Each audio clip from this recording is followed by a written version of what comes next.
बबलू हाथी सुबह सवेरे अकेले वन में टहलने के लिए निकला।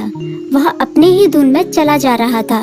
लगता था उसके दिमाग में कोई उलझन है जिसे वह सुलझाने की कोशिश कर रहा था। सड़क पर आगे बढ़ते ही उसके सामने चीकू खरगोश भागा। बबलू का पैर उसके ऊपर पड़ने ही वाला था कि चीकू जोर से चिल्लाया। उसकी आवाज सुनकर बबलू ने अपना पैर पीछे खींच लिया। कहाँ खोए हो बबलू भाई? कहीं नहीं, बस कुछ ऐसे ही सोच रहा था। किस बारे में? तुम जानकर क्या करोगे? शायद मैं तुम्हारी कुछ मदद कर सकूं। तुम तो जानते हो आजकल वन में कितनी चोरियां हो रही हैं, पर चोर का कोई अता पता ही नहीं है। इस बात को लेकर वन के सारे प्राणी चिंतित थे। वे वहाँ खुद को सुरक्षित महसूस नहीं कर रहे थे। अरे चीकू भाई, हम मजबूर हैं। हम चोर को पकड़ ही नहीं पा रहे हैं। वह बहुत चालाक है और अपने काम को बड़ी कुशलता से अंजाम दे रहा है। कहीं कोई सबूत ही नहीं छोड़ रहा। हमारे राजा इस बात को लेकर बहुत चिंतित हैं। यही कारण है कि हम सब इस बारे में सोच रहे हैं। अब तुम मेरी इसमें क्या मदद कर सकते हो? मैं कुछ सोचता हूँ, हो सकता है मुझे कोई उपाय सूझ जाए। प्रयास करने में कोई हर्ज तो नहीं है। तुम ठीक कहते हो चीकू, लेकिन वन के गुप्तचर भी अभी तक इसका कोई हल नहीं निकाल सके। इतना कहकर वे चुप हो गए। बबलू की बातों ने चीकू को सोचने के लिए मजबूर कर दिया। चीकू को उदास देखकर बबलू बोला, तुम अपना मन छोटा मत करो। मुझे अच्छा लगा कि तुमने मेरी परेशानी को समझा। कभी मैं भी इस वन के लिए गुप्तचर का काम करता था। एक बार मेरी टांग टूट जाने से मेरे अंदर फुर्ती नहीं रही। तब से मैंने यह काम छोड़ दिया। चीकू, तुम चाहो तो यह काम दोबारा कर सकते हो। वन के प्राणी ज्यादातर दिन में भोजन की तलाश करते हैं, वे रात को आराम करते हैं। तुम दिन रात दोनों में ही भोजन की तलाश में निकल सकते हो। हो सकता है रात को तुम्हें कुछ ऐसी बातों का पता चल जाए जो हमारे काम की हो।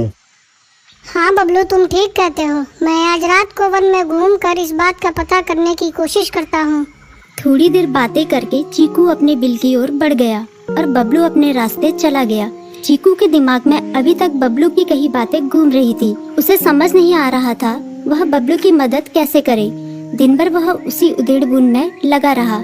शाम होते ही चीकू कुछ सोचने लगा और वह चुपचाप बिल से बाहर निकल आया। चीकू की पत्नी ने देखा तो बोली, इस समय कहाँ जा रहे हो? बाहर खतरा है। खतरा तो सुबह भी रहता है, लेकिन खतरों से डर कर हम भूखे तो नहीं मर सकते। मैं बाहर घूम कर आता हूँ। इतना कहकर चीकू रात को बिल से बाहर निकल आया। कुछ दूर जाकर उसकी नजर बंकू उल्लू पर पड़ी, जो कुछ ही दूरी पर था।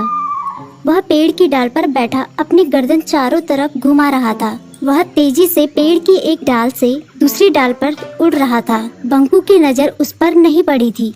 कुछ सोचकर चीकू पेड़ के पीछे से बाहर निकलकर थोड़ी खुली जगह पर आ गया और वहां से बंकू उल्लू को देखने लगा।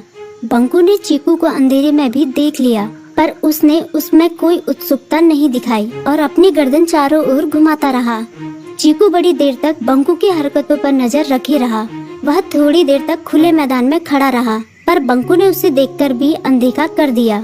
उसने महसूस किया कि बंकू के आसपास चमकू चमगादड़ भी मंडरा रहा था। कुछ देर वन में घूमने के बाद चीकू अपने बिल में लौट आया और सुबह होने का इंतजार करने लगा। अगली सुबह बबलू उसी रास्ते में जा रहा था। रास्ते में चीकू उसका इंतजार कर रहा था। आज बड़ी जल्दी आ गए बबलू। हाँ, आजकल मुझे चिंता की वजह से नींद नहीं आती। कोई नई खबर है क्या? यकीन से तो मैं नहीं कह सकता, पर मैं तुम्हें ऐसे प्राणी का नाम बता सकता हूँ जो शायद चोरों की मदद कर रहा है। कौन है वो? बंकू उल्लू। इतना कहकर चीकू ने रात की घटना उसे ज्यों की त्यों सुना दी। इसे सुनकर बबलू का माथा ठनका। बबलू की आंखें चौंधिया गई। तुम ठीक कह रहे हो। मुझे आज रात बंकू और चमकू पर नजर रखनी होगी। इतना कहकर वे दोनों अपने अपने रास्ते चले गए। बबलू रात को अपने साथियों के साथ बंकू पर नजर गड़ाए रहा। उसकी संदिग्ध गतिविधियों को देखकर बबलू ने उसे उसके साथियों चंकी और संकी लोमड़ के साथ पकड़ लिया। बबलू ने सख्ती से पूछताछ करनी शुरू कर दी। तुम इस समय बंकू चमकू के साथ क्या कर रहे हो? हम चारों दोस्त हैं, इसलिए साथ बैठकर बातें कर रहे हैं।